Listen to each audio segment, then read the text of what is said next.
Chapter 1. O Sleeper, Awake. The long tapers flickered, sending the black shadows wavering along the walls, and the velvet tapestries rippled. Yet there was no wind in the chamber. 4 men stood about the ebony table, on which lay the green sarcophagus that gleamed like carven jade. In the upraised right hand of each man, a curious black candle burned with a weird greenish light. Outside was night, and a lost wind moaning among the black trees. Inside the chamber was tense silence, and the wavering of the shadows, while 4 pairs of eyes, burning with intensity, were fixed on the long green case across which cryptic hieroglyphics writhed, as if lent life and movement by the unsteady light. The man at the foot of the sarcophagus leaned over it, and moved his candle as if he were writing with a pen, inscribing a mystic symbol in the air. Then he set down the candle in its black gold stick at the foot of the case, and mumbling some formula unintelligible to his companions, he thrust a broad white hand into his fur-trimmed robe. When he brought it forth again, it was as if he cupped in his palm a ball of living fire. The other 3 drew in their breath sharply, and the dark, powerful man who stood at the head of the sarcophagus whispered, "The heart of Ahriman." The other lifted a quick hand for silence. Somewhere a dog began howling dolefully, and a stealthy step padded outside the barred and bolted door. But none looked aside from the mummy case over which the man in the ermine-trimmed robe was now moving the great flaming jewel, while he muttered an incantation that was old when Atlantis sank. The glare of the gem dazzled their eyes, so that they could not be sure of what they saw, but with a splintering crash, the carven lid of the sarcophagus burst outward, as if from some irresistible pressure applied from within, and the 4 men, bending eagerly forward, saw the occupant, a huddled, withered, wizened shape, with dried brown limbs like dead wood showing through moldering bandages. "Bring that thing back," muttered the small dark man who stood on the right, with a short, sardonic laugh. "It is ready to crumble at a touch. We are fools." "Shh!" It was an urgent hiss of command from the large man who held the jewel. Perspiration stood upon his broad white forehead, and his eyes were dilated. He leaned forward, and without touching the thing with his hand, laid on the breast of the mummy the blazing jewel. Then he drew back and watched with fierce intensity, his lips moving in soundless invocation. It was as if a globe of living fire flickered and burned on the dead, withered bosom, and breath sucked in, hissing, through the clenched teeth of the watchers. For as they watched, an awful transmutation became apparent. The withered shape in the sarcophagus was expanding, was growing, lengthening. The bandages burst and fell into brown dust. The shriveled limbs swelled, straightened. Their dusky hue began to fade. "By Mitra," whispered the tall, yellow-haired man on the left. He was not a Stygian. That part at least was true. Again a trembling finger warned for silence. The hound outside was no longer howling. He whimpered, as with an evil dream, and then that sound, too, died away in silence, in which the yellow-haired man plainly heard the straining of the heavy door, as if something outside pushed powerfully upon it. He half-turned, his hand at his sword, but the man in the ermine robe hissed an urgent warning. "Stay! Do not break the chain, and on your life do not go to the door." The yellow-haired man shrugged and turned back, and then he stopped short, staring. In the jade sarcophagus lay a living man, a tall, lusty man, naked, white of skin, and dark of hair and beard. He lay motionless, his eyes wide open, and blank and unknowing as a newborn babe's. On his breast the great jewel smoldered and sparkled. The man in ermine reeled as if from some letdown of extreme tension. "Ishtar!" he gasped. "It is Zaltotun, and he lives! Valerius! Tarascus! Amalric! Do you see? Do you see? You doubted me, but I have not failed. We have been close to the open gates of hell this night, and the shapes of darkness have gathered close about us. Aye, they followed him to the very door, but we have brought the great magician back to life. And damned our souls to purgatory's everlasting, I doubt not," muttered the small, dark man, Tarascus. The yellow-haired man, Valerius, laughed harshly. "What purgatory can be worse than life itself? So we are all damned together from birth. Besides, who would not sell his miserable soul for a throne? There is no intelligence in his stare, Orestes, said the large man. He has long been dead, answered Orestes. He is as one newly awakened. His mind is empty after the long sleep. Nay, he was dead, not sleeping. We brought his spirit back over the voids and gulfs of night and oblivion. I will speak to him. He bent over the foot of the sarcophagus, and fixing his gaze on the wide dark eyes of the man within, he said slowly, "Awake, Zaltotan." The lips of the man moved mechanically. "Zaltotan," he repeated in a groping whisper. "You are Zaltotan," exclaimed Orestes, like a hypnotist driving home his suggestions. "You are Zaltotan of Python, in Acheron." A dim flame flickered in the dark eyes. "I was Zaltotan," he whispered. "I am dead." "You are Zaltotan," cried Orestes. "You are not dead.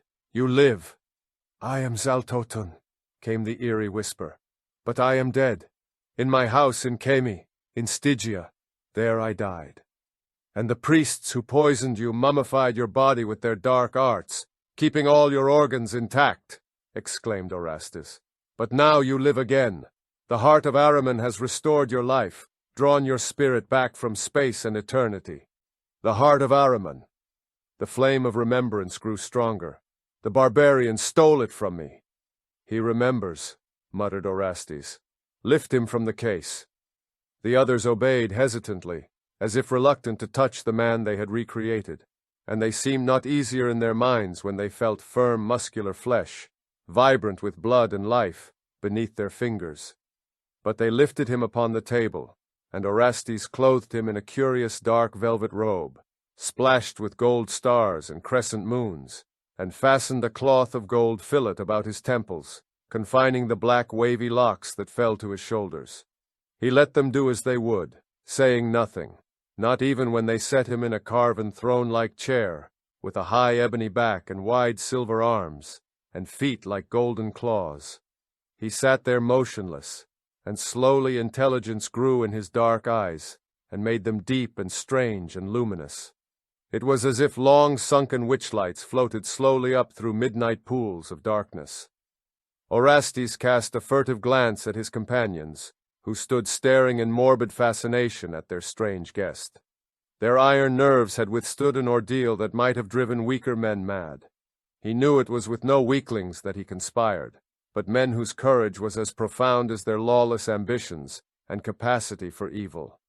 He turned his attention to the figure in the ebon-black chair, and this one spoke at last. "I remember," he said in a strong, resonant voice, speaking Nemedian with a curious, archaic accent. "I am Zaltotun, who was high priest of Set in Python, which was in Acheron, the heart of Ahriman. I dreamed I had found it again. Where is it?" Orestes placed it in his hand, and he drew breath deeply as he gazed into the depths of the terrible jewel burning in his grasp. "They stole it from me long ago," he said. "The red heart of the night it is, strong to save or to damn. It came from afar, and from long ago. While I held it, none could stand before me. But it was stolen from me, and Acheron fell, and I fled in exile into dark Stygia. Much I remember, but much I have forgotten. I have been in a far land, across misty voids and gulfs and unlit oceans. What is the year?" Orestes answered him. "It is the waning of the year of the lion, 3,000 years after the fall of Acheron."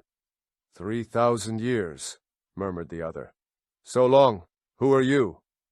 "I am Orestes, once a priest of Mithra. This man is Amalric, Baron of Tor, in Nemedia. This other is Tarascus, younger brother of the king of Nemedia. And this tall man is Valerius, rightful heir of the throne of Aquilonia." "Why have you given me life?" demanded Zaltotan. "What do you require of me?" The man was now fully alive and awake, his keen eyes reflecting the working of an unclouded brain. There was no hesitation or uncertainty in his manner. He came directly to the point, as one who knows that no man gives something for nothing. Orestes met him with equal candor. "We have opened the doors of hell this night to free your soul, and return it to your body because we need your aid. We wish to place Tarascus on the throne of Nemedia. and to win for Valerius the crown of Aquilonia. With your necromancy, you can aid us." Zaltotun's mind was devious and full of unexpected slants. "You must be deep in the arts yourself, Orastis, to have been able to restore my life. How is it that a priest of Mithra knows of the heart of Ahriman and the incantations of Skelos?" "I am no longer a priest of Mithra," answered Orastis. "I was cast forth from my order because of my delving in black magic. But for Amalric there, I might have been burned as a magician. But that left me free to pursue my studies. I journeyed in Zamora, in Vendia, in Stygia, and among the haunted jungles of Kitai. I read the iron-bound books of Skelos, and talked with unseen creatures in deep wells, and faceless shapes in black reeking jungles.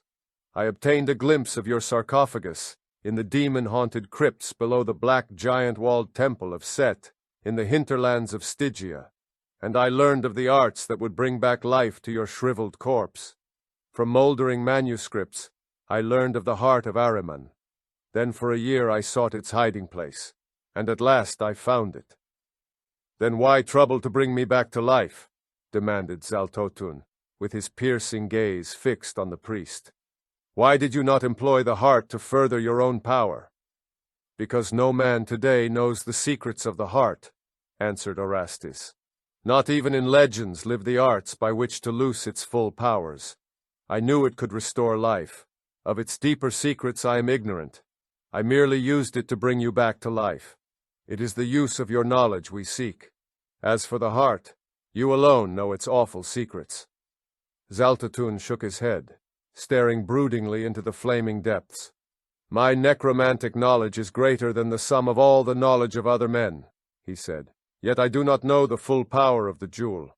I did not invoke it in the old days. I guarded it lest it be used against me. At last it was stolen, and in the hands of a feathered shaman of the barbarians, it defeated all my mighty sorcery. Then it vanished, and I was poisoned by the jealous priests of Stygia before I could learn where it was hidden."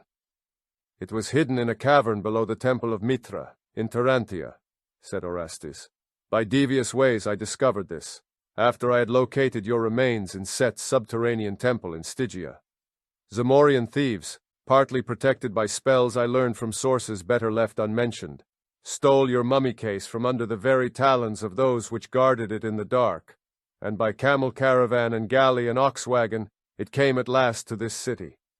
Those same thieves, or rather those of them who still lived after their frightful quest, stole the heart of Ahriman from its haunted cavern below the temple of Mithra, and all the skill of men and the spells of sorcerers nearly failed. One man of them lived long enough to reach me and give the jewel into my hands, before he died slavering and gibbering of what he had seen in that accursed crypt. The thieves of Zamora are the most faithful of men to their trust.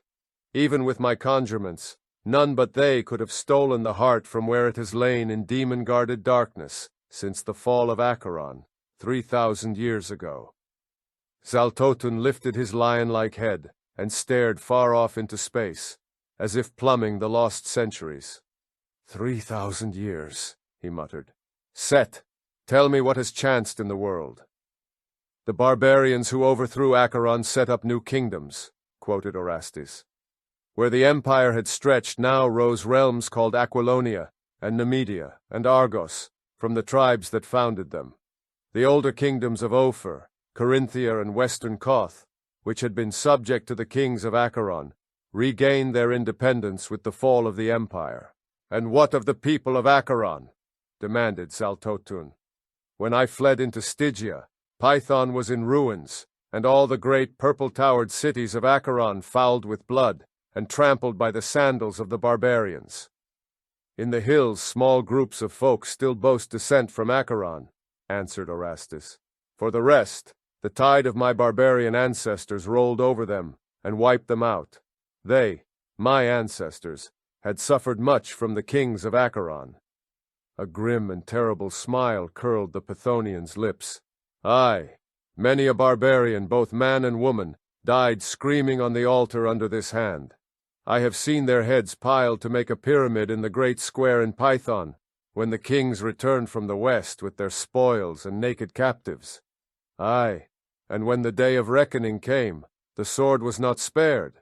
So Acheron ceased to be, and purple-towered Python became a memory of forgotten days. But the younger kingdoms rose on the imperial ruins and waxed great. And now we have brought you back to aid us to rule these kingdoms, which, if less strange and wonderful than Acheron of old, are yet rich and powerful, well worth fighting for. Look!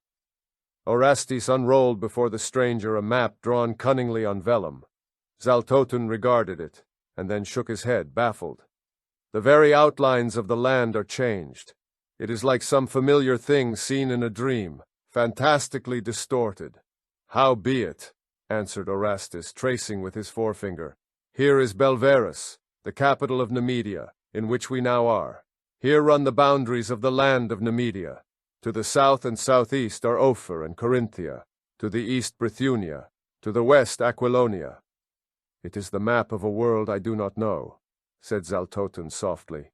But Orestes did not miss the lurid fire of hate that flickered in his dark eyes. "It is a map you shall help us change," answered Orestes. "It is our desire first to set Tarascus on the throne of Nemedia. We wish to accomplish this without strife, and in such a way that no suspicion will rest on Tarascus. We do not wish the land to be torn by civil wars, but to reserve all our power for the conquest of Aquilonia. Should King Nemed and his sons die naturally, in a plague for instance, Tarascus would mount the throne as the next heir, peacefully and unopposed." Zaltotun nodded without replying, and Orestes continued. "The other task will be more difficult. We cannot set Valerius on the Aquilonian throne without a war, and that kingdom is a formidable foe. Its people are a hardy, warlike race, toughened by continual wars with the Picts, Zingarians, and Cimmerians. For 500 years Aquilonia and Nemedia have intermittently waged war, and the ultimate advantage has always lain with the Aquilonians. Their present king is the most renowned warrior among the western nations. He is an outlander, an adventurer who seized the crown by force during a time of civil strife, strangling King Namedides with his own hands, upon the very throne. His name is Conan, and no man can stand before him in battle. Valerius is now the rightful heir of the throne. He had been driven into exile by his royal kinsman Namedides, and has been away from his native realm for years. But he is of the blood of the old dynasty, and many of the barons would secretly hail the overthrow of Conan, who is a nobody without royal or even noble blood. But the common people are loyal to him, and the nobility of the outlying provinces. Yet if his forces were overthrown in the battle that must first take place, and Conan himself slain, I think it would not be difficult to put Valerius on the throne. Indeed, with Conan slain, the only center of the government would be gone. He is not part of a dynasty, but only a lone adventurer." "I wish that I might see this king," mused Zaltotun, glancing toward a silvery mirror which formed one of the panels of the wall. This mirror cast no reflection, but Zaltotun's expression showed that he understood its purpose, and Orestes nodded with the pride a good craftsman takes in the recognition of his accomplishments by a master of his craft. "I will try to show him to you," he said, and seating himself before the mirror, he gazed hypnotically into its depths, where presently a dim shadow began to take shape. It was uncanny, but those watching knew it was no more than the reflected image of Orestes's thought, embodied in that mirror as a wizard's thoughts are embodied in a magic crystal. It floated hazily, then leaped into startling clarity. A tall man, mightily shouldered and deep of chest, with a massive corded neck and heavily muscled limbs. He was clad in silk and velvet, with the royal lions of Aquilonia worked in gold upon his rich jupon, and the crown of Aquilonia shone on his square-cut black mane. But the great sword at his side seemed more natural to him than the regal accoutrements. His brow was low and broad, his eyes a volcanic blue that smoldered as if with some inner fire. His dark, scarred, almost sinister face was that of a fighting man, and his velvet garments could not conceal the hard, dangerous lines of his limbs. "That man is no Hyborian," exclaimed Zaltotun. "No, he is a Cimmerian, one of those wild tribesmen who dwell in the grey hills of the north. I fought his ancestors of old, muttered Zaltoten. "Not even the kings of Acheron could conquer them." "They still remain a terror to the nations of the south," answered Orestes. "He is a true son of that savage race, and has proved himself thus far unconquerable." Zaltoten did not reply. He sat staring down at the pool of living fire that shimmered in his hand. Outside, the hound howled again, long and shudderingly.